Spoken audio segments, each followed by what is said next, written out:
So yesterday క్లాస్కి continuation class ఇది. Today also Jainism part 2. ఈ సెషన్ తోటి మీకు జైన మతం అయిపోయినట్టే. 2 సెషన్స్ మనం జైన మతాన్ని కేటాయించుకుంటున్నాం. ఫ్రెండ్స్, మీరు ఈరోజు న్యూస్ పేపర్ చూసినట్లయితే డిఎస్సికి సంబంధించి అట్లనే పోలీస్ ఉద్యోగాలకు సంబంధించిన అనౌన్స్మెంట్ కనిపిస్తుంది. ఇవన్నీ కలిపి జాబ్ క్యాలెండర్లో ఇచ్చేందుకు అవకాశం స్పష్టంగా ఉంది. సో దయచేసి నెక్స్ట్ ఇయర్ మార్చ్ ఏప్రిల్లో ఆ టైంలో మనం నోటిఫికేషన్ వస్తుంది అని అనుకోవచ్చు. ఆ లోపల మనం కంప్లీట్ చేసి పెట్టుకోవాలి మన ప్రిపరేషన్ని. సిలబస్ కంప్లీట్ చేసుకుంటే మనకి చాలా కాన్ఫిడెన్స్ ఉంటుంది. ఆ తర్వాత మనం అవసరమైతే మన పనుల్లో కూడా నిమగ్నం అయిపోవచ్చు. నోటిఫికేషన్ వచ్చాక మాత్రం కేవలం రివిజన్ మాత్రమే పెట్టుకోవాలి. అట్లా చేసుకుందాము. ఆ రకంగానే మనం సెషన్స్ కంప్లీట్ చేస్తాం. అండ్ వన్ మోర్ థింగ్, ఈ మెటీరియల్ మీకు చాలా చాలా డెప్త్ మెటీరియల్. ఇక మళ్ళీ ఫర్దర్గా బుక్స్ సెలెక్ట్ చేసుకొని అవి చదువుతూ ఇవి చదువుతూ దేనికి కాకుండా వెళ్ళొద్దు. మీరు చూసినట్లయితే ఎస్టర్డే మనం ఇచ్చిన పీడిఎఫ్లోని కంటెంట్ మీకు ఆల్మోస్ట్ ఆల్ ఎక్కడ కనిపించదు. అట్లనే ఈ రోజు ఇచ్చే కంటెంట్ కూడా నేను ఛాలెంజ్ చేసి చెప్తున్నాను. మీరు మార్కెట్లో ఉన్న అన్ని పుస్తకాలు వెతుక్కోవచ్చు. ఈ రోజు ఇచ్చే కంటెంట్ కూడా మీకు దాదాపుగా ఏ బుక్లోనూ దొరకదు. ఈవెన్ జాతీయ స్థాయి పుస్తకాల్లో కూడా దొరకదు. సో దయచేసి ఇచ్చే పీడిఎఫ్ని చదువుకోండి, మల్టిపుల్ టైమ్స్ చదువుకోండి. ఇది గ్రూప్ 1కి, గ్రూప్ 2కి, గ్రూప్ 1 మెయిన్స్ రాయడానికి కూడా మీకు ఉపయోగకరంగా ఉండాలని చెప్పేసి ఆ దృష్టిలో మీకు పీడిఎఫ్లు ఇస్తున్నాం. చాలా స్టాండర్డ్ పీడిఎఫ్. అట్లనే గ్రూప్ 2కు చాలా చాలా యూస్ఫుల్. క్వశ్చన్ పేపర్ ఈజీగా వచ్చినా, టఫ్గా వచ్చినా, యావరేజ్ వచ్చినా ఈ పీడిఎఫ్స్ అనేవి మీకు సఫిషియంట్ సరిపోతాయి. ఇంతకు మించి ఎగ్జామినర్ వెళ్ళేదానికి ఆస్కారమే లేదు. So you please concentrate on hour PDFs only. Multiple time చదువుకోండి. డైలీ టెస్ట్లు పెడుతున్నాం కదా, ఈ టెస్టుల్ని ప్రాక్టీస్ చేయండి. ఇంతకు మించి మీకు అడిగేందుకు అవకాశమే లేదు. సో స్ట్రిక్ట్గా ఫాలో అవ్వండి, మంచి ఫలితాలు వస్తాయి. రైట్ ఫ్రెండ్స్, ఈరోజు జైనిజం పార్ట్ 2 చెప్పుకోబోతున్నాం. ముందుగా ఈ జైన మతం యొక్క ఫిలాసఫీ ఏంటో చూద్దాం. ప్రతి మతానికి ఒక ఫిలాసఫీ అనేది ఉంటుంది. జైన మతం యొక్క ఫిలాసఫీ ఏంటో చూద్దాం. ముందుగా రియాలిటీ మీద జైన మతం యొక్క దృక్పథం ఏంటో అర్థం చేసుకునే ప్రయత్నం చేద్దాం. రియాలిటీ, వాస్తవం అనే దాని మీద జైన మతం యొక్క దృక్పథం ఏమిటి అనే దాన్ని అర్థం చేసుకునేందుకు ప్రయత్నం చేద్దాం. సో ఫ్రెండ్స్, జైన్ ఫిలాసఫీ ఈ రియాలిటీకి సంబంధించి 3 సిద్ధాంతాలను ప్రకటించింది. రియాలిటీని, యథార్థం ఏంటి, విశ్వంలో యథార్థం రియాలిటీ ఏంటి అని తెలియజెప్పడానికి జైన మతము రూపొందించినటువంటి వాదాల సంఖ్య ఎంత అంటే 3. ఒకటి అనేకాంతవాదము. Very very important. అనేకాంతవాదము అనేది ఏ మతానికి సంబంధించింది అని అడుగుతాడు సింపుల్గా. ఇది జైన మతానికి సంబంధించింది. రెండోది షాద్వాదము. షాద్వాదము మనం ఏపీ హిస్టరీలో కూడా చూస్తాం. షాద్వాద చలసింహ అని ఎవరిని పిలుస్తారు? సో మీరు ఎందుకు అలా ఆయన్ని పిలిచారు, అసలు షాద్వాదం అంటే ఏంటో కూడా తెలుసుకుంటారు. దెన్ సప్తభంగి న్యాయము అనే 3 సిద్ధాంతాల ద్వారా జైన మతము యథార్థం గురించి తెలియజేస్తుంది. రియాలిటీ అంటే ఏంటో తెలియజేస్తుంది. ఓకేనా? ఈ 3 సిద్ధాంతాలు దేని మీద కాన్సన్ట్రేట్ చేస్తాయి? యథార్థము, వాట్ ఈజ్ రియాలిటీ అనే దాని మీద కాన్సన్ట్రేట్ చేస్తాయి. ముందుగా నేనేం చేయబోతున్నాను అంటే అనేకాంతవాదము అనేటటువంటి జైన మత సిద్ధాంతాన్ని మీకు చెప్పబోతున్నాను. మీరేం చేయాలి అంటే జైన మత సిద్ధాంతమైన అనేకాంతవాదం వెరీ ఇంపార్టెంట్ థియరీ. దాన్ని అర్థం చేసుకోవాలి అంటే ఒక మ్యాప్ను అర్థం చేసుకోవాలి. సింపుల్గా ఒక మ్యాప్ను అర్థం చేసుకుందాం. ఒక ఊళ్ళోకి ఒక ఏనుగు వచ్చింది అనుకుందాం. ఏనుగు వస్తే కొంతమంది అంధులు, అందరూ కూడా అంధులే, ఒక 4 అంధులు ఆ ఏనుగు దగ్గరికి వెళ్ళి ఒక ఆయన తొండం పట్టుకున్నాడు అనుకుందాం. తొండం పట్టుకుంటే ఆయనకి ఏమనిపించింది అంటే it has to be a big snake, అరే ఇదేదో పెద్ద పామే వచ్చింది అని అన్నాడు మిగతా పక్కన ఉన్నటువంటి 3 అంధులతోటి. ఎందుకంటే ఆయన తొండం పట్టుకున్నాడు కాబట్టి ఆయనకు పాము అనిపించింది. ఎస్, ఇట్స్ ఎ స్నేక్ అని పక్క వాళ్ళతో చెప్తున్నాడు. ఇంకొక ఆయన దాని కాలు పట్టుకున్నాడు. No no, it is a pillar. ఏం మాట్లాడుతున్నావు నువ్వు, ఇది ఒక పిల్లర్, పాము అంటావేంటి అంటున్నాడు. ఇంకొక ఆయన what are you saying, it is like a fan. ఇది ఫ్యాన్ అని చెవిని పట్టుకున్నటువంటి వ్యక్తి, విసనకర్ర లాంటిది అని చెప్పేసి చెవిని పట్టుకుని అంటున్నాడు. You are all wrong. It is actually a rope. తోక పట్టుకున్న వ్యక్తి. మీరంతా తప్పు చెప్తున్నారు.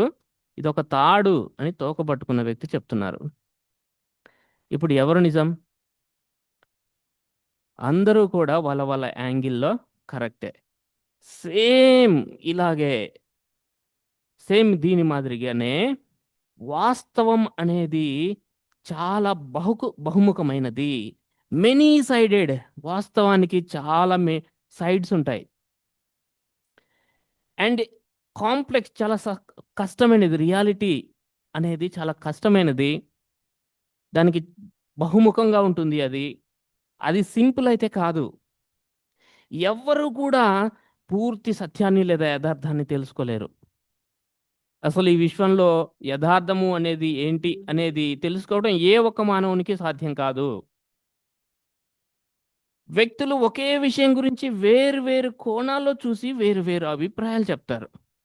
మీకు ఒకలాగా అర్థమవుతుంది, మీరు ఒక అభిప్రాయం చెప్తారు. నాకు ఒకలాగా అర్థమవుతుంది, నేను ఒక అభిప్రాయం చెప్తాను.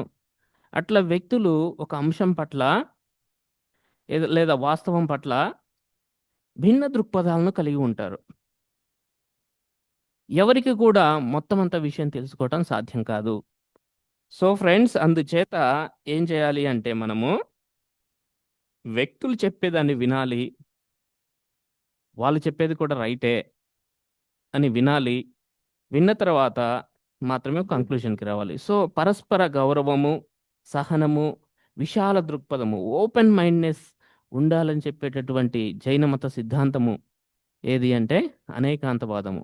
రియాలిటీని తెలుసుకోవడం ఏ ఒక్క వ్యక్తికి కూడా సాధ్యం కాదు. ఎందుకంటే రియాలిటీ అనేది బహుముఖమైనది. కాబట్టి ఇతరులు చెప్పేదాన్ని కూడా మనం ఆలకించాలి. విన్న తర్వాత ఒక కన్క్లూషన్కి రావాలి అని చెప్తుంది అనేకాంతవాదము. సో ఫ్రెండ్స్, ఇతరుల అభిప్రాయాల పట్ల సహనాన్ని కలిగి ఉండడానికి వీలు కల్పించేటటువంటి జైన మత సిద్ధాంతం ఏది? అనేకాంతవాదము. Very very very important. ఎన్నో ఎగ్జామ్స్లో, జాతీయ స్థాయి ఎగ్జామ్స్లో అడిగారు. అనేకాంతవాదము అంటే ఏంటి అనేది మీకు తెలియాలి. అనేకాంతవాదం అనేది ఏ మతానికి సంబంధించినటువంటి సిద్ధాంతము అనేది మీకు తెలియాలి. ఓకేనా? చాలా చాలా సింపుల్ ఫ్రెండ్స్. ఇది ఫేమస్ ఎగ్జాంపుల్ అనేకాంతవాదానికి సంబంధించింది. మీరు మర్చిపోకుండా ఉండాలని చెప్పేసి నేను ఉదాహరణ కూడా చెప్పేశాను. ఉదాహరణ కూడా ఇన్సెట్ చేశాను. ఇక షాద్వాదము అనే దాని గురించి మళ్ళీ ఇంకొక థియరీ ఇది. జైన మత సిద్ధాంతం యొక్క ఇంకొక థియరీ. ఇదేంటి షాద్వాదము అంటే? ఇది అనేకాంతవాదంతో సంబంధం కలిగినటువంటి మరొక థియరీ. అనేకాంతవాదము అర్థమైంది అంటే మీకు షాద్వాదం కూడా అర్థమవుతుంది. ఏం చెప్తుంది షాద్వాదము అంటే? మళ్ళీ చెప్తున్నాం, ఇప్పుడే చూసాం. ఏ ఒక్క వ్యక్తికైనా ఉన్నటువంటి జ్ఞానము, నాలెడ్జ్ అనేది చాలా లిమిటెడ్. అపరిమితమైనటువంటి నాలెడ్జ్ లేదా ఒక యథార్థం పట్ల సంపూర్ణ జ్ఞానం ఉన్నటువంటి వ్యక్తులు ఉండరు. పైగా ఏదైనా ఒక విషయం సందర్భంలో అది నిజం కావచ్చు, ఇంకో సందర్భంలో తప్పు కావచ్చు. వాటర్ వేడిగా ఉన్నాయి అంటాం. చలికాలం వాటర్ వేడిగా ఉంటాయా? ఎప్పుడు ఎప్పుడు వాటర్ వేడిగా ఉంటాయి అంటాం. చలికాలం వాటర్ వేడిగా ఉంటాయా? చల్లగా కూడా ఉండొచ్చు కదా. సో ఒక విషయం అన్ని సందర్భాల్లో నిజం కావచ్చు, కాకపోవచ్చు. కాబట్టి ఏదైనా విషయం గురించి చెప్పే ముందు మేబీ అని వాడాలి అని చెప్పేదే షాద్వాదము. అరే కావచ్చు. ఎట్లా అంటే కొంతమంది గర్వంతో మాట్లాడుతుంటారు. ఇక నాకే తెలుసు మొత్తం అన్నట్లుగా మాట్లాడుతుంటారు. అలాంటి మనుషులకు ఉన్నటువంటి అజ్ఞానాన్ని పోగొట్టడం కోసం జైన మతం చెప్తున్నటువంటిదే షాద్వాదము.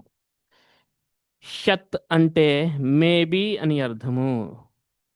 సో అందుకనే ది డాక్ట్రైన్ ఆఫ్ కండిషనల్ ప్రెడికేషన్ అని పిలుస్తాం దీన్ని, షాద్వాదాన్ని. ది డాక్ట్రైన్ ఆఫ్ కండిషనల్ ప్రెడికేషన్ అని పిలుస్తాం. సో మేబీ అనే పదాన్ని వాడాలి. ఈ సిద్ధాంతం మన జ్ఞానానికి సంబంధించి పరిమితులు ఉన్నాయని అంగీకరిస్తుంది. వినయంగా మాట్లాడాలని, బ్యాలెన్స్డ్గా థింక్ చేసి మాట్లాడాలని చెప్తుంది. అందుకే ఫ్రెండ్స్, జైన మతము ఇతర మతాల సాంప్రదాయాలను పూర్తిగా తిరస్కరించదు. ఆహా అవునా, ఓకే అని అంగీకరించడం నేర్చుకోవాలని చెప్తుంది. పాక్షికంగా అవి సత్యమైనవి కూడా చెప్తుంది. రియాలిటీని ఏ ఒక్క మతం కూడా తెలుసుకోలేదు. వాళ్ళు చెప్పేవి కూడా పాక్షికంగా నిజాలు కావచ్చు వాళ్ళ యాంగిల్లో. కాబట్టి పూర్తి సత్యం కాదని చెప్తుంది. ఇతర మతాల దృక్పథాలని కొంత సమ్ వాట్ పార్షియల్ మేబీ కావచ్చులే అని యాక్సెప్ట్ చేయండి అంటుంది. ఓకేనా? సో ఫ్రెండ్స్, ఇంటెలెక్చువల్ మేధోపరమైనటువంటి వినయము, సహనము మరియు శాంతియుత జీవనాన్ని ప్రోత్సహించేదే శాద్వాదము. ఇక నేనే గొప్ప అంటే ఇంకేముంది? ఏం లేదు కదా. నేనే రైట్ నువ్వు తప్పు ఓ అంట అట్లా కాదు. మేబీ అవతల వాడు చెప్పేది కూడా యాక్సెప్ట్ చేయి, మేబీ అని ఓకే చేయి, తర్వాత థింక్ చేయి, వాస్తవాన్ని తెలుసుకునే ప్రయత్నం చేయి అని చెప్తుంది శాద్వాదము. ఓకేనా? సో అనేకాంతవాదానికి సంబంధం కలిగినటువంటిదే శాద్వాదము. రైట్ ఫ్రెండ్స్, ఇప్పుడు సప్తభంగి న్యాయము, ఇది కూడా యథార్థానికి సంబంధించిందే. అనేకాంతవాదము, శాద్వాదము, సప్తభంగి న్యాయము, ఈ మూడు కూడా యథార్థాన్ని ఏ ఒక్క వ్యక్తి తెలుసుకోలేడు, అది బహుముఖమైందని చెప్తున్నాయి. శాద్వాదంలో మేబీ అని యాక్సెప్ట్ చేయని చెప్తుంది. అనేకాంతవాదంలో ప్రతి ఒక్కరి వ్యూస్ కరెక్ట్ అయ్యే ఛాన్స్ ఉంది అని కూడా చెప్తుంది. ఓకేనా? ఇక సప్తభంగి న్యాయము అంటే ఏంటి అంటే, ఇది కొంచెం అర్థం చేసుకోవటానికి దీన్ని this is expanded form of Syadvada. షాద్వాదం యొక్క విస్తృత రూపమే సప్తభంగి న్యాయము. సో 7-fold ప్రెడికేషన్ అని పిలుస్తాం ఇంగ్లీష్లో. ఇంగ్లీష్ వర్డ్స్ జాగ్రత్త గుర్తుపెట్టుకోవాలి. దీన్ని అర్థం చేసుకోవడానికి ఒక ఎగ్జాంపుల్ ఏంటంటే, నాకు థాట్లోకి వచ్చింది. చిన్నప్పుడు క్రికెట్ ఆడుతుంటాం. మధ్యాహ్నం కూడా పిల్లలు క్రికెట్ ఆడుతున్నారు. చూస్తే ఒకడు కొట్టాడు, బ్యాట్తో గట్టిగా కొట్టాడు, అది ముళ్ళ పొదల్లోకి వెళ్ళిపోయింది. అరే నీకు చెప్పాను రా, నువ్వు కొట్టొద్దని, అట్లా మళ్ళీ కొట్టావురా అన్నాడు. అంటే సర్లే అని, సరే ఎటు పోతుంది లేరా, ఉంటుంది చూద్దాం అన్నాడు వాడు. ఇంకెక్కడ దొరుకుతుంది రా, అంత పెద్ద చెట్లకు పోతే దొరకదని వీడు అన్నాడు.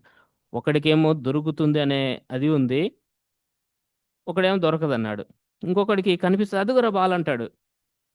ఇక్కడ ఏది ఏది అని దగ్గరికి వెళ్తే వాడికి కనిపించదు ఆ బాల్.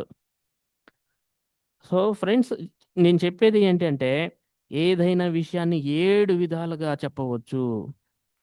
ఒక బాల్ ఉందనుకుందాం ఒక హాల్లో, ఒకడికి కనిపించిన వాడు ఏమంటాడు, అదిగో నాకు కనిపించిన, అదిగోరా అదిగో అక్కడే ఉందిరా అంటాడు. ఇంకొకడికి ఏమో ఏదో పిల్లర్ అడ్డం వచ్చింది అనుకోండి, లేకపోతే ఏదో టేబుల్ అడ్డం వచ్చింది అనుకోండి, ఎక్కడ్రా, ఇక్కడ నాకు కనపడట్లేదు అంటాడు. ఇట్లా ఏదైనా విషయాన్ని 7 విధాలుగా చెప్పవచ్చు అని చెప్తుంది. సో నేనే కరెక్ట్ నువ్వే తప్పు అనే అహంకార భావాన్ని తగ్గిస్తుంది ఇది కూడా. మొత్తాన్ని 7 విధాలుగా, అది ఉండొచ్చు, ఉండకపోవచ్చు, ఉండి ఉండొచ్చు, అట్లా మొత్తం మీద 7 విధాలుగా ఏదైనా విషయాన్ని చెప్పొచ్చు. వాటిని షద్ అస్తి, షద్ నాస్తి, షద్ ఆస్తి నాస్తి, షద్ అవఖ్య అలా పిలుస్తారు. అవన్నీ అవసరం లేదు. ఓకేనా? రైట్ ఫ్రెండ్స్,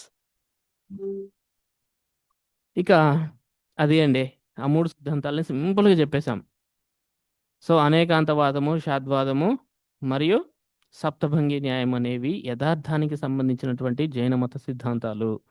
యథార్థం అనేది బహుముఖమైనదని, ఏ వ్యక్తి కూడా పూర్తి యథార్థాన్ని తెలుసుకోలేడని, ప్రతి ఒక్కరూ చెప్పేది తమ తమ యాంగిల్స్లో నిజమే కావచ్చని, కాబట్టి అందరి మాటలను మేబీ అని యాక్సెప్ట్ చేయండి అని చెప్పేసి చెప్తుంది.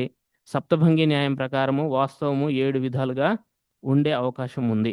ఓకేనా? రైట్. దెన్ చూడండి friends, now I'm moving to another concept, that is Jain tattvas. జైన తత్వాలు మీరు చూస్తే పుస్తకాలే ఉంటాయి. సార్ ఏదేదో చెప్తున్నారు అనుకోవద్దు, దిస్ ఈజ్ ది జైనిజం. జైన తత్వము, జైన తత్వాస్ అనే కాన్సెప్ట్ ఉంది ఫ్రెండ్స్. అద్దం ఉంది, ఒకటి ఉంది, అద్దము అనేది ఒకటి ఉంది. ఈ అద్దము అనేది ఏంటంటే సౌల్ అనుకోండి, ఆత్మ. చుట్టూ వాతావరణంలో ఉన్నటువంటి డస్ట్ పార్టికల్, దుమ్ము అనేది అనాత్మ, లేదా మన చుట్టూ ఉండేటటువంటి అంశాలు అనుకోండి, ఆత్మ చుట్టూ ఉండేటటువంటి అంశాలు. ఈ ఆత్మకి లేదా అద్దానికి డస్ట్ పార్టికల్స్ వచ్చి చేరుతూ ఉంటాయి కదా. మనం అలాగే ఉంచామనుకోండి ఏమవుద్ది, కంప్లీట్గా డస్ట్ పట్టేసి ఇంకా అద్దం ఉపయోగించుకోవడానికి వీలు లేకుండా పోతుంది. అట్లా చేసుకోవద్దు నాయన. నీది అద్దం లాంటిది నీ ఆత్మ అనేది. చుట్టూ ఉండేటటువంటి అనాత్మ అంశాలు, అజీవ అంశాలు దుమ్ముతో సమానమైనవి. సరే, చేరితే చేరింది, ఏదో ఒక దశలో స్టాప్ చెయ్యి, క్లీన్ చేసుకో. ఆ తర్వాత శుభ్రంగా ఉండు, నీకేమొస్తుందంటే మోక్షం వస్తుందని చెప్తాయి. 7వ స్టేజ్లో మోక్షం వస్తుందట. సో ఫ్రెండ్స్, జీవ అనేది ఉంది. జీవుడు అంటే ఆత్మ, ప్రధానంగా సౌల్ ఆర్ కాన్షియస్నెస్. జీవుని చుట్టూ అజీవ అంశాలు ఉంటాయి. అజీవ అంటే చైతన్యం లేని పదార్థం. జీవులు తప్ప మిగిలినంతా, మన చుట్టూ ఉన్నటువంటిదంతా కూడా చైతన్యం లేని పదార్థం. ఈ మంచి చెడులు, మన చుట్టూ ఉండేటటువంటి మంచి చెడులు ఈ ఆత్మలోకి వచ్చేస్తుంటాయి. అద్దానికి ఎలా అయితే డస్ట్ వచ్చి చేరుతూ ఉంటుందో అలా ఆత్మలోకి ప్రవేశిస్తూ ఉంటాయి. సో ఇన్ఫ్లక్స్ ఆఫ్ కర్మని ఏమని పిలుస్తాం? ఈ టర్మ్స్ అడుగుతాడు. ఇన్ఫ్లక్స్ ఆఫ్ కర్మ ఏమని పిలుస్తాం? అస్రవ అని పిలుస్తాం. అస్రవ. జీవకి, జీవ అజీవ అంశాలకి అస్రవకి సంబంధం ఉంది. జీవుడికి అజీవ అంశాలు వచ్చి చేరుతూ ఉంటాయి, మంచి చెడులు వచ్చి చేరుతూ ఉంటాయి. దాన్ని ఏమని పిలుస్తాం? ఇది ఇంపార్టెంట్ అండి. అస్రవ. అస్రవ మీన్స్ ఇన్ఫ్లెక్స్ ఆఫ్ కర్మ. దెన్ అది బంధింపబడుతుంది వచ్చి, ఈ మంచి చెడులు అనేవి వచ్చి మన ఆత్మకి బంధింపబడతాయి. దాన్ని సో బాండేజ్ ఆఫ్ సౌల్ అని పిలుస్తాం. ఆత్మ కర్మలతో బంధింపబడటాన్ని మనం ఏమైనా పిలుస్తాం? బంధ అని పిలుస్తాం. నువ్వేం చేయాలి? సంవర చేయాలి, ఆపాలి. ఎక్కడో చోట తెలుసుకొని, ఓహో ఇది కరెక్ట్ కాదు అని తెలుసుకొని సంవర చేయాలంటే కొత్త కర్మలు రావడాన్ని అడ్డుకోవటం. ఆల్రెడీ వచ్చింది, డస్ట్ వచ్చి అద్దం మీద పడింది, ఇంకేం చేయాలి? వదిలేయకూడదు. నువ్వు ఉన్నదాన్ని క్లీన్ చేసి కొత్తగా డస్ట్ రాకుండా చూసుకోవాలి. ఇది వెరీ ఇంపార్టెంట్ అండి. సంవర అంటే ఏంటి అని అడిగాడు ఒకసారి యూపీఎస్సీలో. సంవర అంటే కొత్త కర్మలు రావడాన్ని అడ్డుకోవడం. స్టాపింగ్ ఆఫ్ న్యూ కర్మ ఈజ్ నోన్ యాజ్ సంవర. ఇక నిర్జర అంటే పాత కర్మలను తొలగించుకోవడం. పాత కర్మలను తొలగించుకోవడాన్ని నిర్జర అంటాం. ఆల్రెడీ పట్టిన డస్ట్ని క్లీన్ చేసుకోవడం, కొత్త డస్ట్ రాకుండా చేసుకోవడాన్ని సంవర, ఉన్న డస్ట్ని క్లీన్ చేయడాన్ని నిర్జర. ఫైనల్గా అట్లా చేస్తే మీకు ఏమొస్తుంది? మోక్ష అనేది వస్తుంది. So so 7, this is the map you see here. Tattvas are how many? 7 fundamentals of Jain philosophy అని పిలుస్తాం దీన్ని. 7 fundamentals of Jain philosophy. One is soul, another is non-soul, asrava that is influx of karma, బంధ బాండేజ్ అవుతుంది. అక్కడ దాకా ఆగిపో, ఇక్కడ నుంచి జాగ్రత్తగా మేలుకో. ఇక్కడ ఏం చేయాలి? సంవర చేయి, స్టాపింగ్ ఆఫ్ కర్మాస్. తర్వాత నిర్జర చేయి, gradual dissociation of karmas, and you will get మోక్ష. ఓకేనా?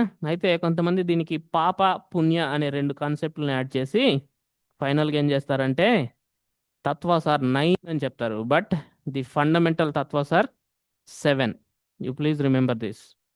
సో ఫ్రెండ్స్, 3 సిద్ధాంతాల గురించి మాట్లాడాము. అనేకాంతవాదము, షాద్వాదము, సప్తభంగి న్యాయము. ఈ 3 కూడా యథార్థాన్ని గురించి తెలియజేసేటటువంటి జైన మత సిద్ధాంతాలు. ఆ తర్వాత మనం తత్వాల గురించి మాట్లాడుతున్నాం. ఈ తత్వాలు అనేవి 7 ఉంటాయని, ఈ తత్వాలను కనుక తెలుసుకుంటే ఆత్మ అనేది మోక్షాన్ని పొందుతుంది అని జైన మత సిద్ధాంతం చెప్తుంది. దీంట్లో ఏమైనా కష్టం ఉందండి? తెలుసుకోవటం, మనకి ఇన్ఫర్మేషన్ లేకపోవటమే కష్టం. దురదృష్టవశాత్తు మార్కెట్లో ప్రస్తుతం ఉన్న తెలుగు బుక్స్లో ఎక్కడ మీకు ఇంత సమాచారం లేదు. మీరు చూసుకోండి, తత్వాల గురించి రాయరు. కానీ అడుగుతున్నాడు. ఆయా public service commission question papers చూడండి. నేను చూస్తూ ఉంటాను. నేను ఓన్లీ నాకు లైట్ ఏంటి అంటే వేరియస్ పబ్లిక్ సర్వీస్ కమిషన్స్ యొక్క క్వశ్చన్స్ అవి చూసిన తర్వాత నేను కంక్లూజన్కి వచ్చి అది ఎక్కడున్నా కానీ పట్టుకురావడానికి నేను ట్రై చేస్తాను. అందుకే నేను కొంచెం టైం తీసుకుంటాను. బట్ ఇవ్వడానికి మాత్రం అస్సలు కొంతమంది విమర్శిస్తున్నా కానీ నేను పట్టించుకోను. ది బెస్ట్ కంటెంట్ ఇవ్వాలనే ఉద్దేశంతో నేను ఇట్లా చేస్తుంటాను. సరే ఫ్రెండ్స్, సో అడిషనల్ నోట్స్ కింద ఇచ్చాను చూడండి.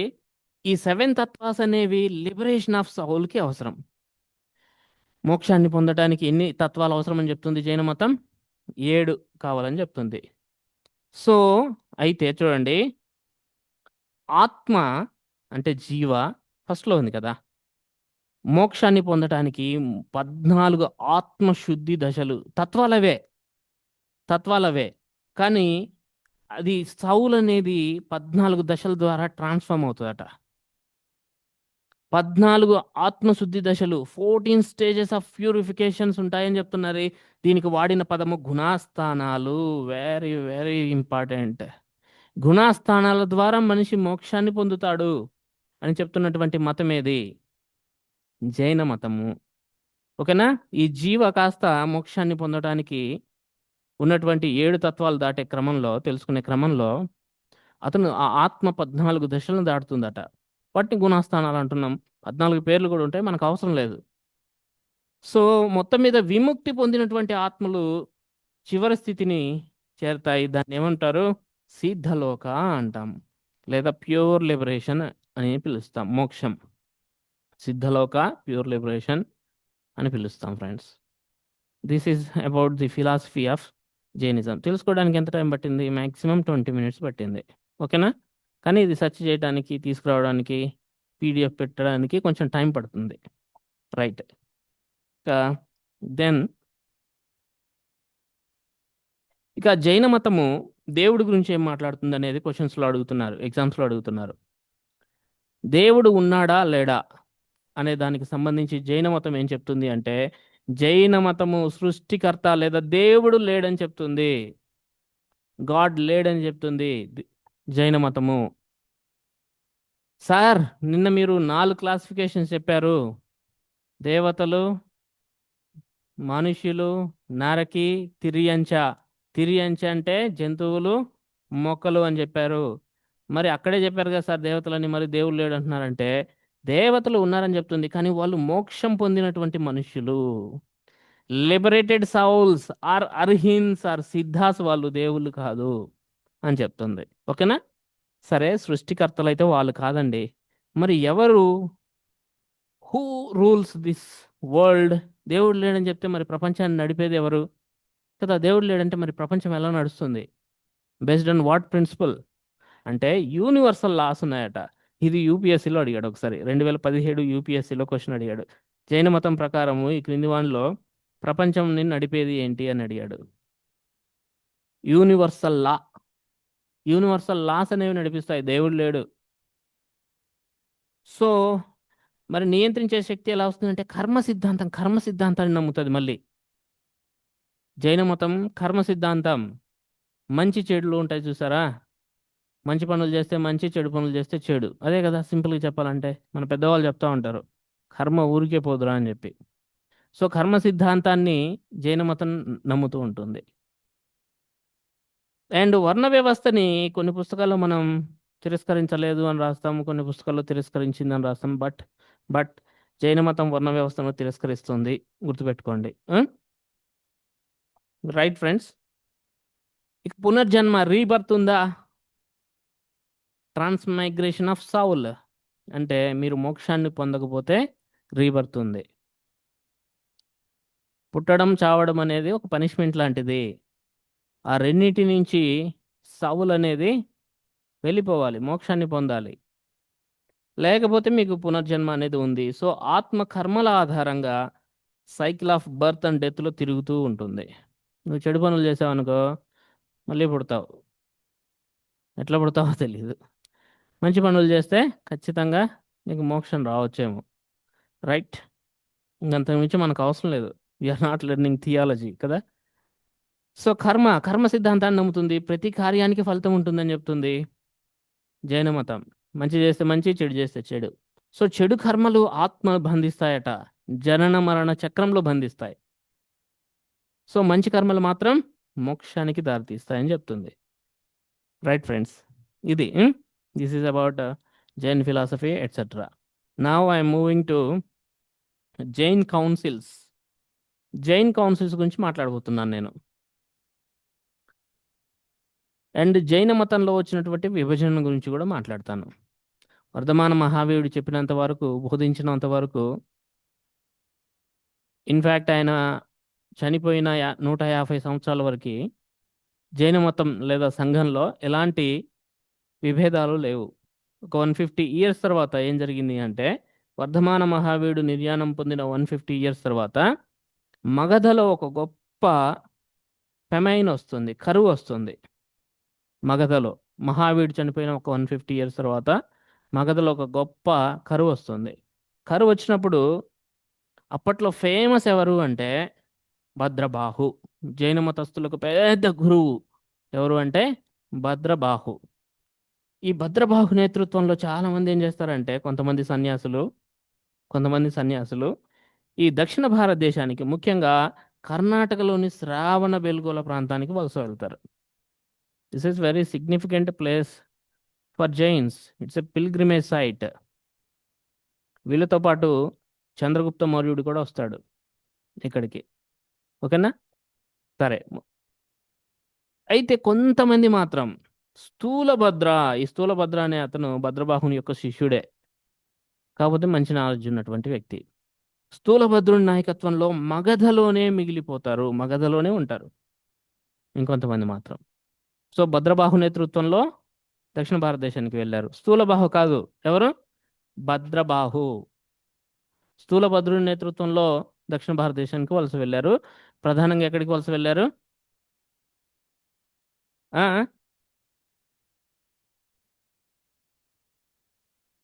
ఆ ఆ ఆ భద్రబాహు దక్షిణ భారతదేశానికి వెళ్ళాడు. రివర్స్ చెప్పానా? అట్లాంటివి మీరు సరి చేసుకోవాలి. భద్రబాహు భద్రబాహు అంటే శ్రావణ బెల్గోలా ఉంది కదా, బా బాగుంది. భద్రబాహు. గుడ్. మంచి అటెన్షన్ ఉందండి. భద్రబాహు నేతృత్వంలో దక్షిణ భారతదేశం. స్థూలబాహు అయితే అక్కడే మగధలో, మగధ ప్రాంతంలోనే ఉన్నారు. ఇది బాగా గుర్తుపెట్టుకోండి దయచేసి. సరే, రైట్.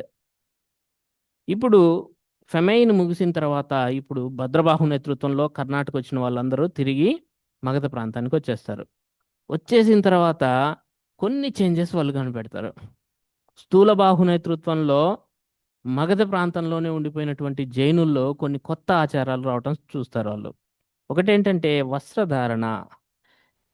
మగధ ప్రాంతంలో స్థూలబాహు నేతృత్వంలో ఉండిపోయినటువంటి వారు వస్త్రాలను ధరించడం స్టార్ట్ చేశారు. ఇన్ఫ్యాక్ట్ వర్ధమాన మహావీరుడు బట్టలు వద్దు, బట్టలు కూడా ఆస్తి కిందికే వస్తాయి కాబట్టి దిగంబరులు అనేవాళ్ళు, జైన మతస్థులు బట్టలు ధరించరు. కానీ ఇప్పుడు భద్రబాహు నేతృత్వంలో సౌత్కి వెళ్ళిన వాళ్ళు వచ్చేసరికి వీళ్ళు బట్టలు ధరించడం స్టార్ట్ చేశారు, తెల్లని వస్త్రాలు ధరించడం స్టార్ట్ చేశారు. రెండోది, జైనులు కఠినమైన తపస్సును ఆచరించేవాళ్ళు. తపస్సుకున్నటువంటి పవర్ని వాళ్ళు యాక్సెప్ట్ చేశారు. కానీ ఇక్కడ కఠినమైన నియమాలను కొంత సడలించేశారు స్థూలబాహు నేతృత్వంలో మగధలో ఉండిపోయినటువంటి వారు. ఓకేనా? సో ఫలితంగా జైన మత సంఘం ఏమైంది అంటే దిగంబరులు మరియు శ్వేతాంబరులుగా విడిపోయింది. ఎవరైతే భద్రబాహు నేతృత్వంలో సౌత్కి వెళ్ళారో వాళ్ళు ఆ, మత దిగంబరులు అయిపోయారు. నన్ను కన్ఫ్యూజ్ చేస్తున్నారు మీరు. ఆ, భద్రబాహు నేతృత్వంలో సౌత్కి వెళ్ళిన వాళ్ళు దిగంబరులుగా అయిపోయారు. దిగంబరులనే ఉన్నారు. పాత ఆచారాన్ని వాళ్ళు కంటిన్యూ చేశారు. ఇక్కడే ఉండిపోయిన వాళ్ళు మాత్రం బట్టలు కట్టుకోవడం, శ్వేతాంబరులుగా తయారు కావడం జరిగింది. మొత్తం మీద ఫ్రెండ్స్, శ్వేతాంబరులు మరియు దిగంబరులు అనేటువంటి క్లాసిఫికేషన్ వచ్చింది. సో శ్వేతాంబరుల గురించి మాట్లాడదాం. ది వైట్ క్లాడ్ అని పిలుస్తాం ఇంగ్లీష్లో. స్థూలభద్ర అనుచరులు వీళ్ళంతా ది ఫాలోవర్స్ ఆఫ్ స్థూలభద్ర. తెల్లని వస్త్రాలు, వైట్ క్లోత్స్ ధరిస్తారు. స్త్రీలు కూడా మోక్షం పొందగలరని విశ్వసిస్తారు. This is the classic difference. ఎస్టర్డేనే చెప్పుకున్నాం మనం. శ్వేతాంబరులు స్త్రీలకి మోక్ష ప్రాప్తి ఉంది అని చెప్తారు. ఇన్ఫ్యాక్ట్ 19th తీర్థంకరుడు మల్లినాథుడు ఒక స్త్రీ అని చెప్తారు శ్వేతాంబరులు. బట్ దిగంబరులు మాత్రం పురుషుడు అని చెప్తారు. సో తమ ఆగమ గ్రంథాలను ఫ్రెండ్స్, ఒకటి జైన మత సాహిత్య గ్రంథాలను, కనానికల్ టెక్స్ట్స్ ఆఫ్ జైన్ లిటరేచర్ని ఏమని పిలుస్తాము అంటే ఆగమ్స్ అని పిలుస్తాము. అంగాలు అనేది వేరు. అంగాలకి ఆగమాలకి ఏంటో మీకు చెప్తాను. 2 వర్డ్స్ మీద మీరు కన్ఫ్యూజ్ అవుతుంటారు. ఆగమాస్, అంగాస్. ఈ రెండిటికి తేడా ఏంటో మీకు ఈరోజు తెలుసుకుంటారు. జైన మత సిద్ధాంత గ్రంథాలను ఆగమాలు అని పిలుస్తారు. ఆగమాల్లో ఒక భాగం అంగాలు. ఓకేనా? సో తమ ఆగమ గ్రంథాలను పై 1 2లో వల్లభిలో జరిగినటువంటి, గుజరాత్లోని వల్లభిలో జరిగినటువంటి సమావేశంలో అర్ధమాగధి లిపిలో, అర్ధమాగధి భాషలో, సారీ లిపి కాదు భాషలో రాశారు. ఇది వెరీ వెరీ ఇంపార్టెంట్ ఫ్రెండ్స్. వీళ్ళు ఏం చేశారు, ఇప్పుడు వర్ధమాన మహావీరుడు కొన్ని చెప్పాడు కదా, చెప్పాడు. దాన్ని వెంటనే రాశారా? రాయల. ఎవ్వరు రాయలా. అవి ఎలా వచ్చాయంటే కంటతా నేర్చుకున్నారు. వర్ధమాన మహావీరుడు చెప్పినటువంటివి గురువులు కంటతా నేర్చుకున్నారు. నెక్స్ట్ జనరేషన్కి పాస్ చేశారు. అలా అలా అలా అలా అలా పాస్ చేసుకుంటూ వచ్చారు. పాస్ చేసుకుంటూ వచ్చి ఫస్ట్ టైం జైన మత సాహిత్యాన్ని ఎప్పుడు లిఖించారు అంటే 512లో, క్రీస్తు శకము 512లో గుజరాత్లోని వల్లభిలో జరిగినటువంటి రెండవ జైన సమావేశంలో, కింద ఉందిలేండి డోంట్ వర్రీ, రెండవ జైన మత సమావేశంలో, సెకండ్ జైన్ కౌన్సిల్లో ఏ భాషలో రాశారంటే అర్ధమాగధి. అర్ధమాగధి అనేది ఇది ఒక ప్రాకృత భాష యొక్క మాండలికము. ప్రాకృత భాష యొక్క మాండలికము. తెలుగుకు మాండలికాలు ఉన్నాయి కదా. ఉం? అట్లనే ప్రాకృత భాష యొక్క తూర్పు మాండలికాన్ని ఏమని పిలుస్తాము అంటే అర్ధమాగధి అంటాం. సో జైనులు రాసినటువంటి మొట్టమొదటి భాష ఏది, ఉపయోగించిన భాష అర్ధమాగధి. అర్ధమాగధి అనేది ఏంటి, ఒకటి ప్రాకృత భాషే, మాండలికం అని చెప్తున్నాం కదా. ప్రాకృతము, అర్ధమాగధి వాడారు, ప్రాకృతి వాడారంటే రెండు బోత్ స్టేట్మెంట్స్ ఆర్ రైట్. తర్వాత జైనులు సంస్కృత భాషకి వెళ్తారు. వాళ్ళు ముందుగా ప్రాకృత భాషలోనే రాసింది, తర్వాత సంస్కృతంకి వస్తారు. గుర్తుపెట్టుకోవాలి ఇవి. సరే, వీళ్ళు రాసుకున్నారు, శ్వేతాంబర్లు రాసుకున్నారు. రెండవ సమావేశంలో శ్వేతాంబర్లు రాసుకుంది, దిగంబర్లు కాదు. అయితే ఇప్పటికీ వీరి ప్రాధాన్యత ఉన్న ప్రాంతాలు ఏంటంటే నార్తే. నార్త్లో ఎక్కువగా గుజరాత్ కానీ, రాజస్థాన్, ఎంటైర్ ఉత్తర భారతదేశంలో ఎక్కువగా డామినెంట్ ఏంటి అంటే శ్వేతాంబర సెక్ట్ ఉంటుంది. ఓకేనా? తెల్లని వస్త్రాలతో సహా 14 రకాల వస్తువులను వీళ్ళు ఉంచుకోవచ్చు. ఎన్ని రకాల వస్తువులు? 14 రకాల వస్తువులు వీళ్ళు ఉంచుకోవచ్చు. కానీ దిగంబర్లు రెండే 2 వస్తువులు ఉంచుకోవాలి. వస్త్రాలు కూడా ఉంచుకోవడానికి లేదు. ఒకటి కమండలం, శుభ్రత కోసం. రెండోది చీపురు, రోజోహరణ అని పిలుస్తాం. ఈ రెండే ఉండాలి. కావాలంటే చూడండి, మీరు నెమలి ఈకలతో ఉన్నటువంటి ఒక చీపురు కమండలమే ఉంటుంది దిగంబర్ల దగ్గర. మీరు పిక్చర్స్లో చూడొచ్చు. Right friends. సో దిగంబర శాఖ అనేది వీళ్ళేంటి, భద్రబాహు ఫాలోవర్స్. శ్రావణ బెల్గోలో వెళ్ళారు కదా, ఫెమైన్ వచ్చినప్పుడు ఆయన అనుచరులు ఏమయ్యారు, దిగంబరులు. మేము వర్ధమాన మహావీడి ఆచారాన్నే ఫాలో అవుతాము అని చెప్పి కఠిన ఆచారాలను కలిగినటువంటి సమూహం ఇది. సో ఫ్రెండ్స్, సన్యాసులు వస్త్రాలు లేకుండా ఉండటం ద్వారా కంప్లీట్గా వర్ధమాన మహావీడు ఏం చెప్పాడో అవన్నీ ఫాలో అవుతారు. వస్త్రాలు త్యజించాలనేది మహావ్రతాల్లో ఏ వ్రతం కిందికి వస్తుంది?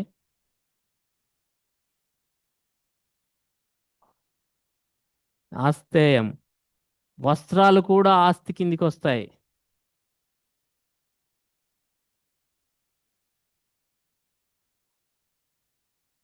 లేదా ఆ పరిగ్రహ, పరిగ్రహించటము అంటే పట్టుకోవటము, దొంగిలించటమే. ఆ పరిగ్రహ అంటే దొంగతనం చేయకూడదు. ఆ స్థేయ అంటే ఆస్తులు సంపాదించకూడదు. క్లియర్? లేదు లేదు. సో ఇది ఏ? అట్లంటే మీరు లాస్ట్ 2 తీసేయాల్సి వస్తుంది. లేదు. సరే, మనం అది మీరు చూద్దురు కానీ తర్వాత. సో దిగంబర సెక్ట్స్ అంటే ఫాలోవర్స్ ఆఫ్ భద్రబాహు. వీళ్ళకి ఉన్నటువంటి మెయిన్ ఇది ఏంటి అంటే స్త్రీలు మోక్షం పొందలేరని వీరి నమ్మకం. స్త్రీలు మోక్షం పొందలేరు ఖచ్చితంగా. ఈ జన్మలో వీళ్ళు స్త్రీగా పుడితే వాళ్ళకి మోక్షం కావాలంటే ఖచ్చితంగా పురుషుడిగానే జన్మించాలని వీరు భావిస్తారు. 19వ తీర్థంకరుణ్ణి ఏమని పిలుస్తారు వీళ్ళు? మల్లినాథుడు అంటారు. పురుషుడు ఆయన, కానీ వాళ్ళు మల్లి అని పిలుస్తారు. మల్లి. వీళ్ళు మల్లినాథుడు అని పిలుస్తారు. So the controversy of Mallinatha. Relates to what the gender of 19 Tirthankara. వీళ్ళకి ఆగమాలు ఎప్పుడో పోయాయి. ఆగమాలు మహావీరుడు బోధించినటువంటి ఒరిజినల్ సాహిత్యం అనేది మర్చిపోయారు.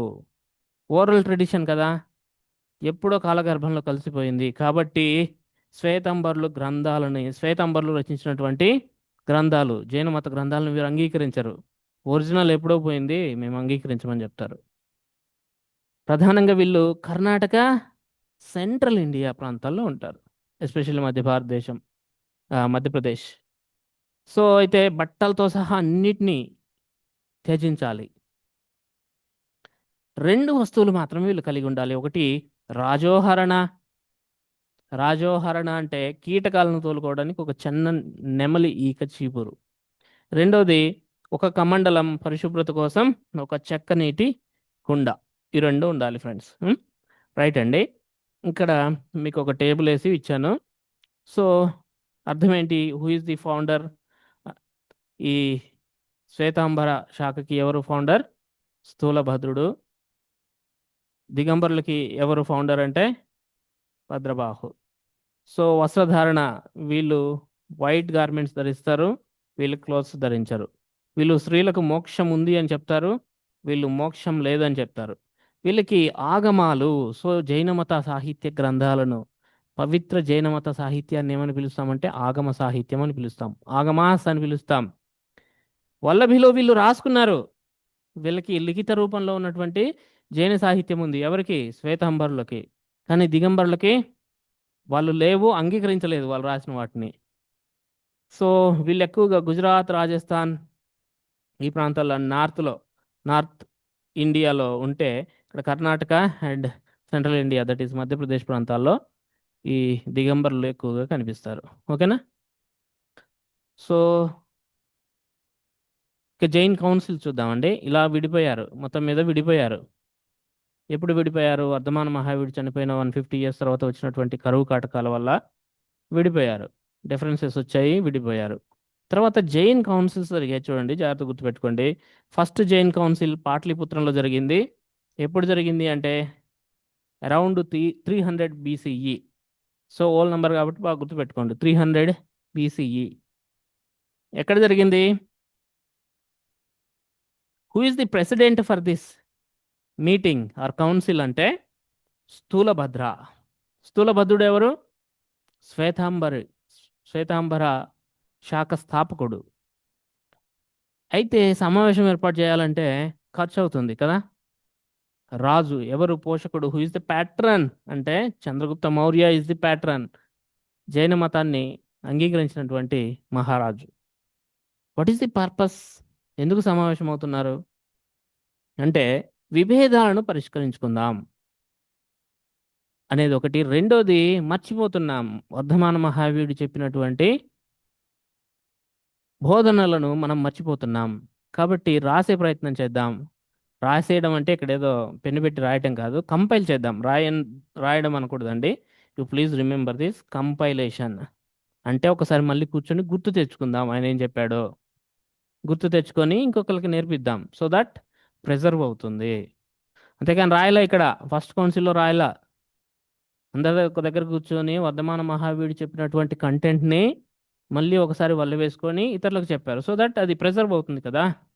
నెక్స్ట్ జనరేషన్కి, ఆ జనరేషన్ ఇంకొక జనరేషన్కి, అలా ప్రిజర్వ్ అవుతుంది అనమాట. సో విభేదాల పరిష్కారం మహావీరుడి బోధనలు లుప్తం అవ్వకుండా, వెళ్ళిపోకుండా నిల్వ చేసుకోవడం in the form of oral tradition. మొత్తం మీద అవుట్కమ్ ఏమిటి అంటే వర్ధమాన మహావీరుని బోధనల ఆధారంగా 12 అంగాలను, అంగాస్ ఆర్ పార్ట్ ఆఫ్ ఆగమాస్, 12 అంగాలను ఇక్కడ మౌఖికంగా భద్రపరచబడ్డాయి. కూర్చున్నారు, వరుసగా ప్రొఫెసర్స్ అంతా చెప్పేశారు.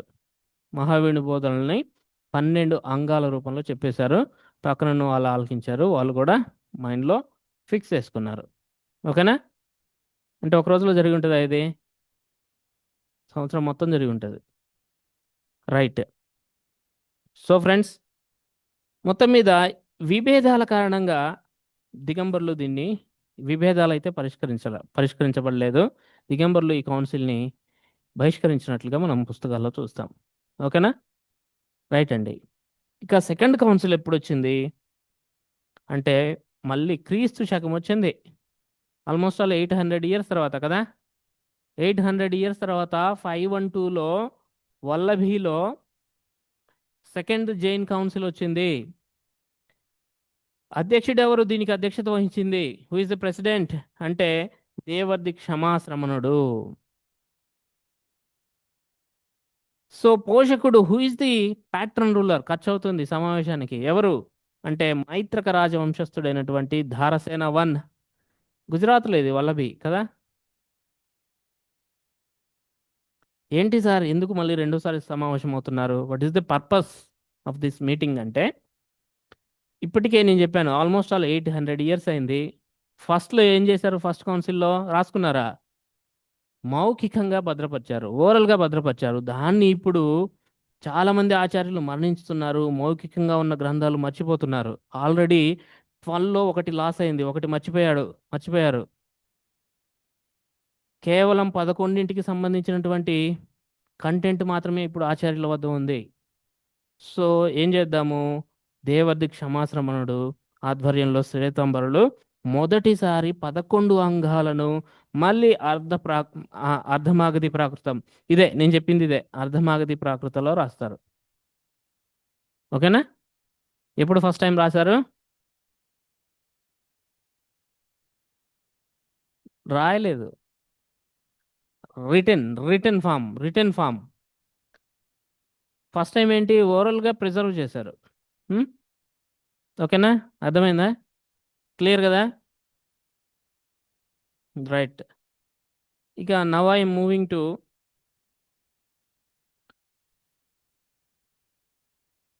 The recent splits in Jainism. 512 అప్పుడెప్పుడు శ్వేతాంబర్లు దిగంబర్లుగా విడిపోయారు. ఇంకా మళ్ళీ స్ప్లిట్స్ రాలేదా సార్ అని మీకు డౌట్ రావాలి. ఎప్పుడు ఎప్పుడు చరిత్ర మాట్లాడుకున్నాం మనం?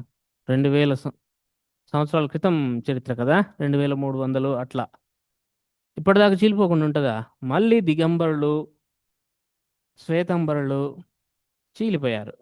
ఇట్లా లాట్ ఆఫ్ వేరియేషన్స్ తోటి చీలిపోరు. పేర్లు మాత్రం గుర్తుపెట్టుకుందాం, మనకి డెప్త్ వద్దు. చూడండి. సో దిగంబర శాఖలో మళ్ళీ మధ్యయుగాల కాలంలో దిగంబర శాఖలో రెండు ప్రధాన ఉపవిభాగాలు, మెయిన్ ప్రధాన ఉపవిభాగాలు కొన్ని వస్తాయి. కొన్ని చిన్న ఉపవిభాగాలు వస్తాయి. ప్రధానమైనవి మెయిన్ ఏవి అంటే ఎక్కువ మంది ఫాలో అయితే ప్రధానమైనవి. Main sub sects of Digambara sects అంటే బిసపంథ, తెరపంథ అండ్ ధారణ పంథ ఆర్ సమయ పంథ. ఈ మూడు కూడా దేని సబ్సెక్ట్స్ అంటే దిగంబర సెక్ట్ యొక్క సబ్సెక్ట్స్. వీళ్ళు ఎక్కువగా ఏంటంటే కొంతవరకు ఆత్మజ్ఞానం, ధ్యానం పై ఎక్కువ దృష్టి పెడతారు. విగ్రహారాధనను కొంతమంది తిరస్కరిస్తారు, కొంతమంది యాక్సెప్ట్ చేస్తారు. జైన మతంలోకి విగ్రహారాధన వస్తుంది తర్వాత. వీళ్ళు ఎక్కువగా ఆత్మజ్ఞానం, ధ్యానం మీద దృష్టి పెడతారు, కొంతమంది విగ్రహారాధనని తిరస్కరిస్తారు.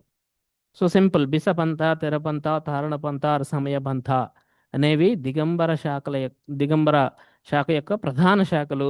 ఉపశాఖలు కొన్ని చిన్నవి కూడా ఉన్నాయి, గమన పంథ, తోట పంథ.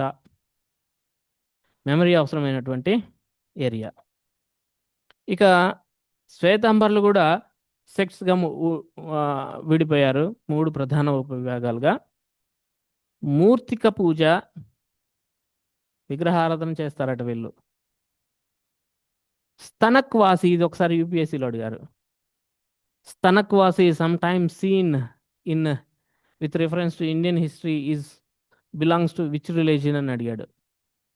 జైన మతం. స్తనక్వాసి అనే పదము జైన మతానికి సంబంధించింది. సో విగ్రహారాధన నిరాకరిస్తారు, ధ్యానం మరియు నైతిక జీవనం మీద దృష్టి సారిస్తారు. అందుకే అడిగాడు యూపీఎస్సీ వాళ్ళు. స్తనక్వాసి శ్వేతాంబర శాఖ, దిగంబర శాఖ? శ్వేతాంబర శాఖ. ఇది అడుగుతాడు, స్తనక్వాసి అనేది ఏ శాఖ అని.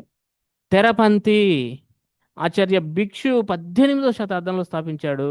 క్రమశిక్షణాపరమైన సంస్కరణాత్మక పథకం, మోర్ అడ్వాన్స్డ్. ఓకేనా? ఏంటి ఆ?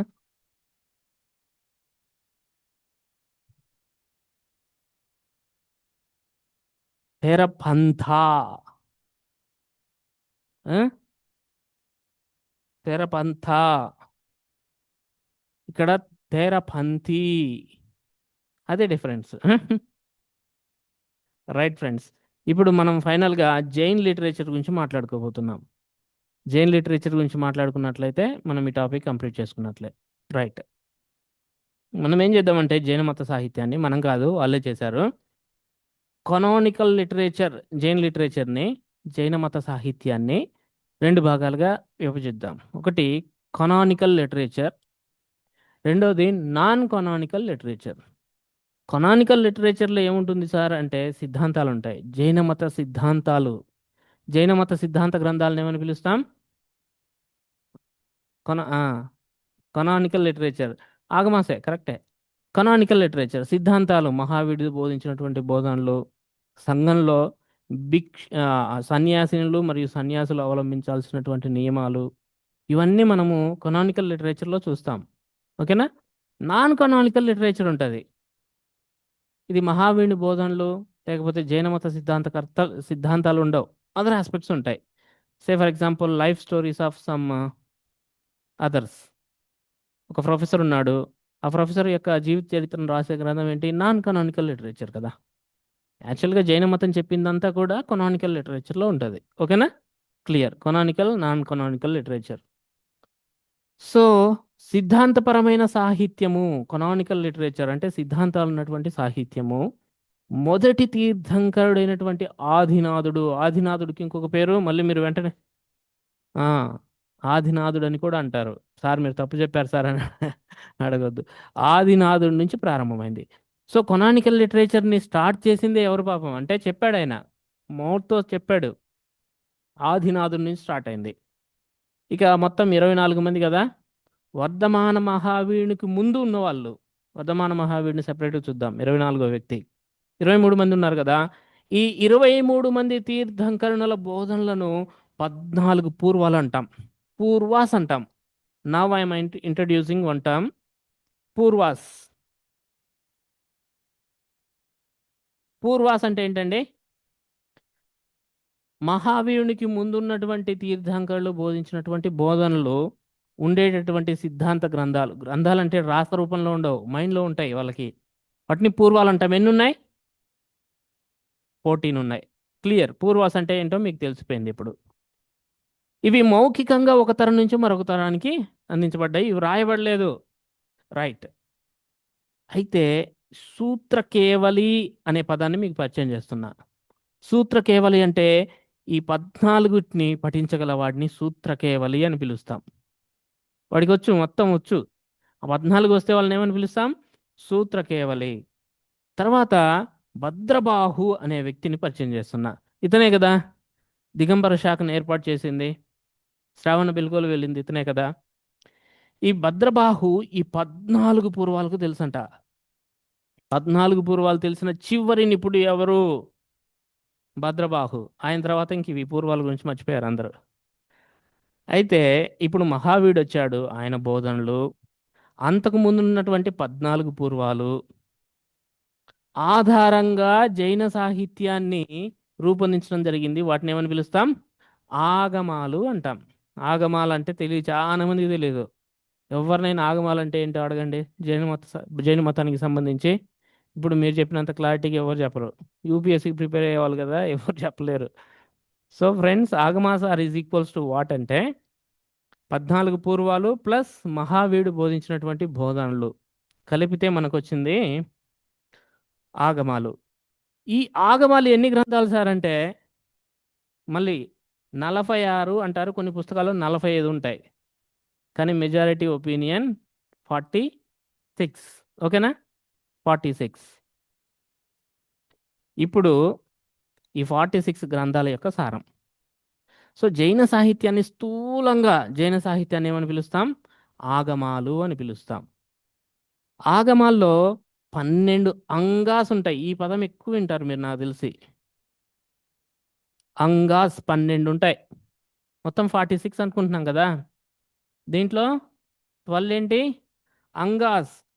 అంగాల్లో మొదటి అంగం పేరేంటి? 12 మీతో చెప్పిస్తే సార్ టూ మచ్ సార్ అంటారు. దొరికాం కదా అని ఇవన్నీ చెప్పేస్తున్నారు అంటారు. సో అంగాల్లో మొదటి అంగం పేరేంటి? అచరంగ సూత్రము. అచరంగ సూత్రము అనేది 12 అంగాల్లో మొదటి అంగము. ఏముంటుంది సార్ దీంట్లో అంటే, జాగ్రత్త చూడండి. అచరంగ సూత్రము అంగాల్లో 12 అంగాల్లో మొదటి అంగమైనటువంటి అచరంగ సూత్రంలో సన్యాసి జీవితము, ప్రవర్తన మరియు మహావీరుని యొక్క తపస్సుకు సంబంధించిన వివరణ ఉంటుంది. భాషాపరంగా చూస్తే ఇది అతి ప్రాచీనమైన అంగం.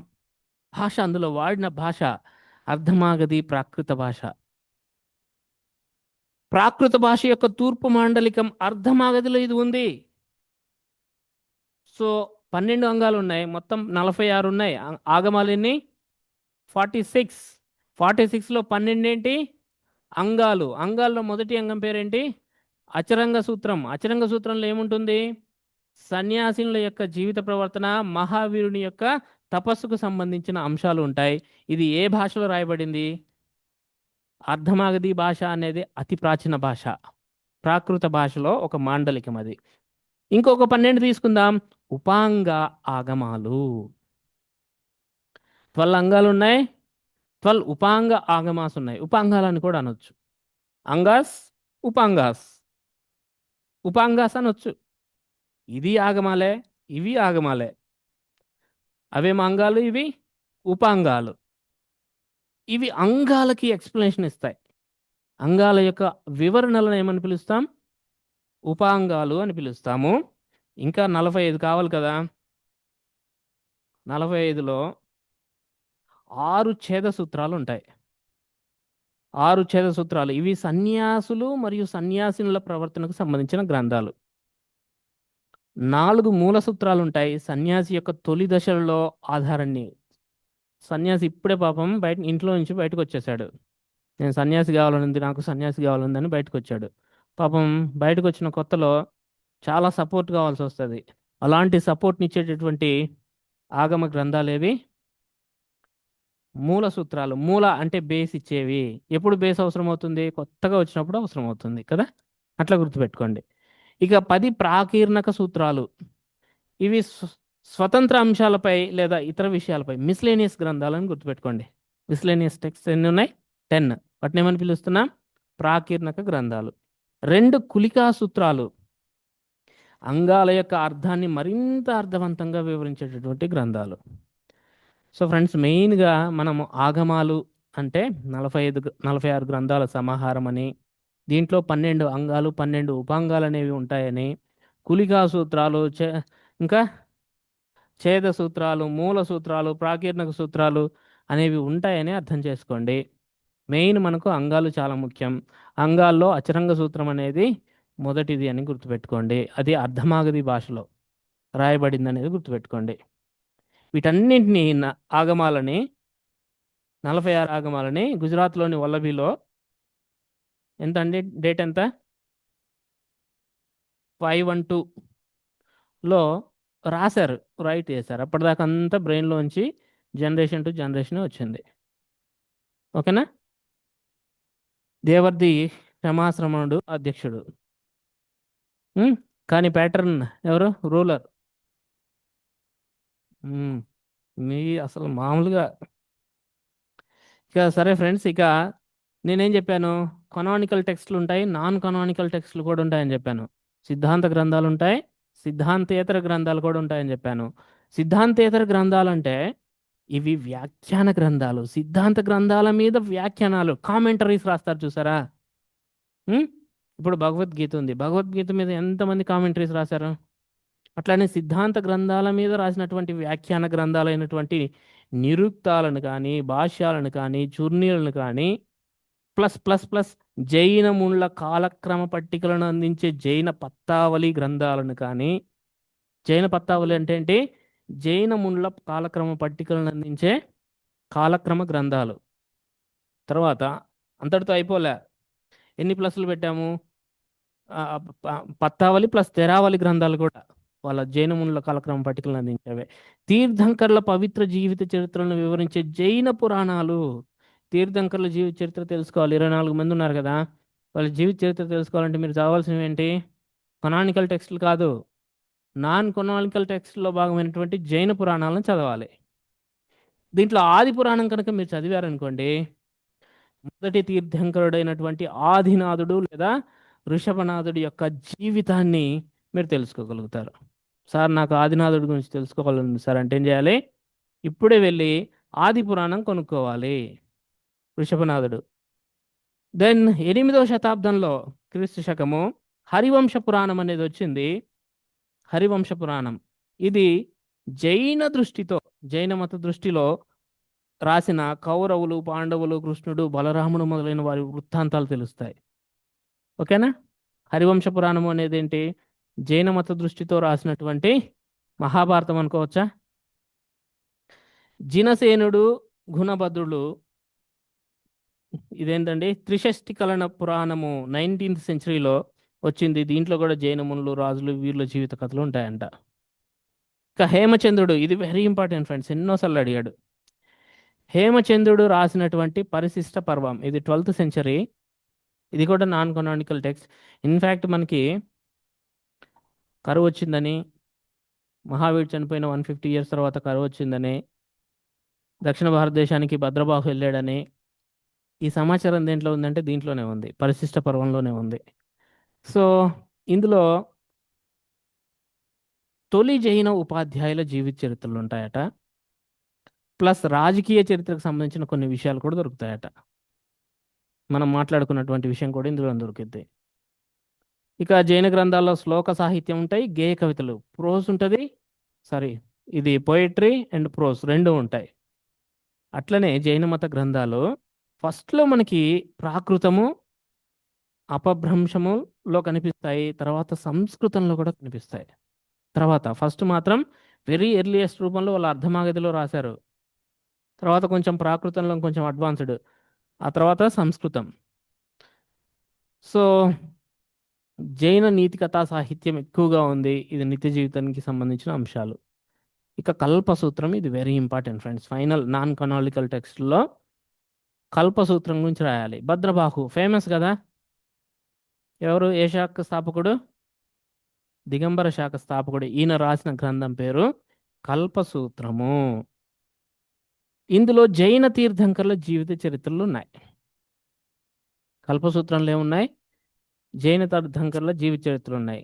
జైన పురాణాల్లో కూడా ఉండేవి జైన తీర్థంకర్ల జీవిత చరిత్ర. ఆది పురాణంలో ఎవరి జీవిత చరిత్ర ఉంది? ఋషభనాథుడు లేదా ఆదినాథుడు, వీళ్ళ జీవిత చరిత్రలు ఉన్నాయి. సో ఫ్రెండ్స్, ఇది with this we have successfully completed hour but మిమ్మల్ని ఎన్సిక్యూస్ అడగాలని నేను డిసైడ్ అయ్యాను. అస్రవ, బంధ, సంవర అనే పదాలు ఈ క్రింది మతాల్లో ఏ మతానికి సంబంధించినవి? ఆ? ఇంతకు ముందు, ఇప్పుడు ముందు అడిగితే బాగుండేది. అంత అయిపోయిందాం కదా, అంత అయిపోయింది కాబట్టి ఇప్పుడు చెప్పేస్తారు. అస్రవ అంటే ఏంటి?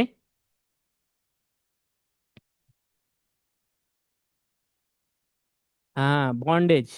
Bondage is Asrava. సంవర అంటే నిర్జర అంటే తొలగించడం, సంవర అంటే స్టాప్ చేయడం.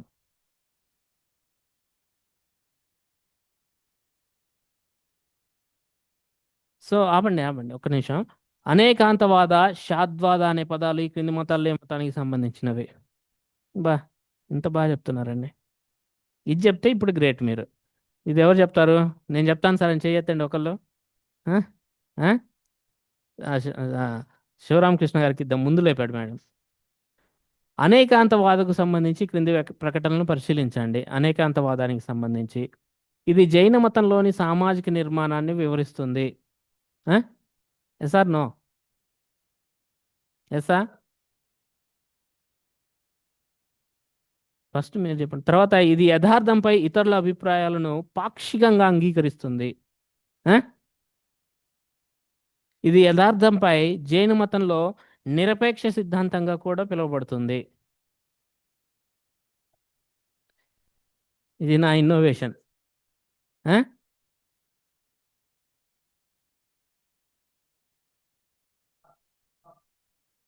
అదర్స్ ట్రై చేయండి. ఆన్లైన్లో ఒకసారి అన్మ్యూట్ చేయండి రాజు గారు.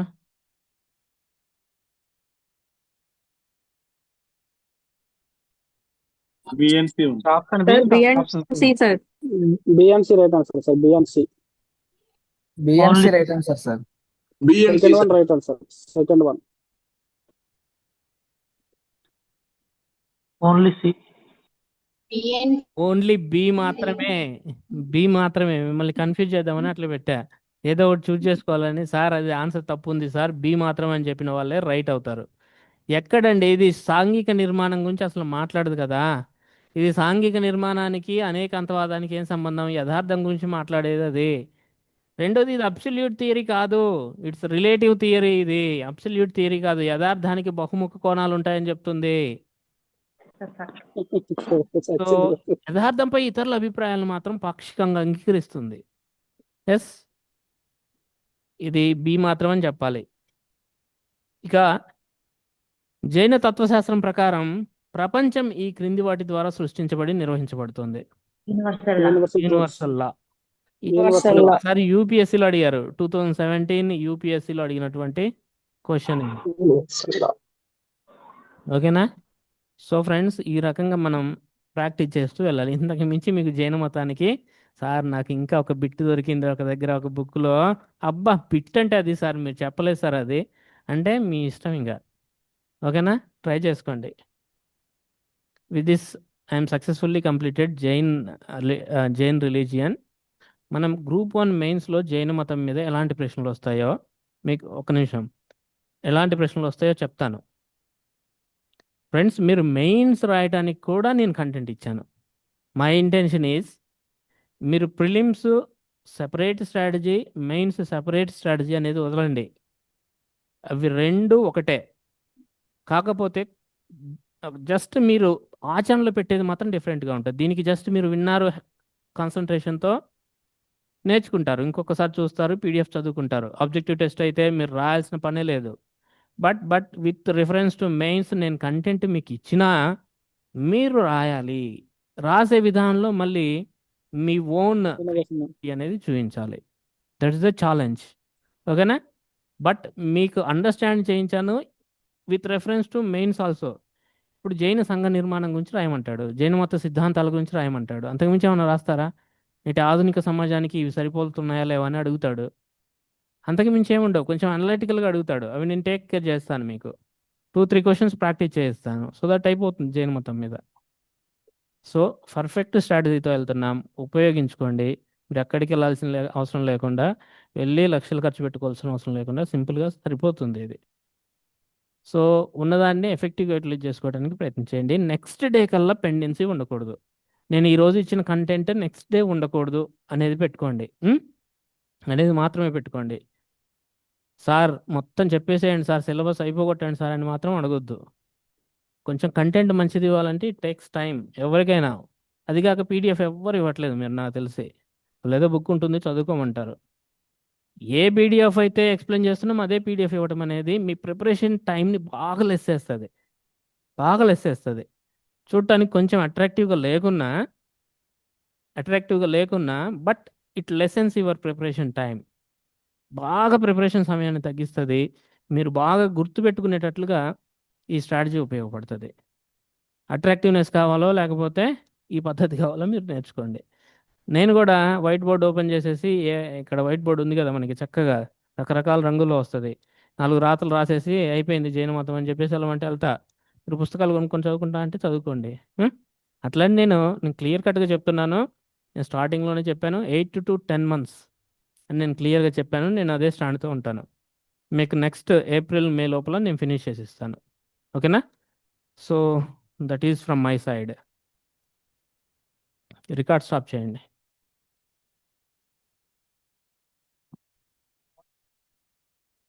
Sir. క్లాస్ అప్లోడ్ చేయలేదా?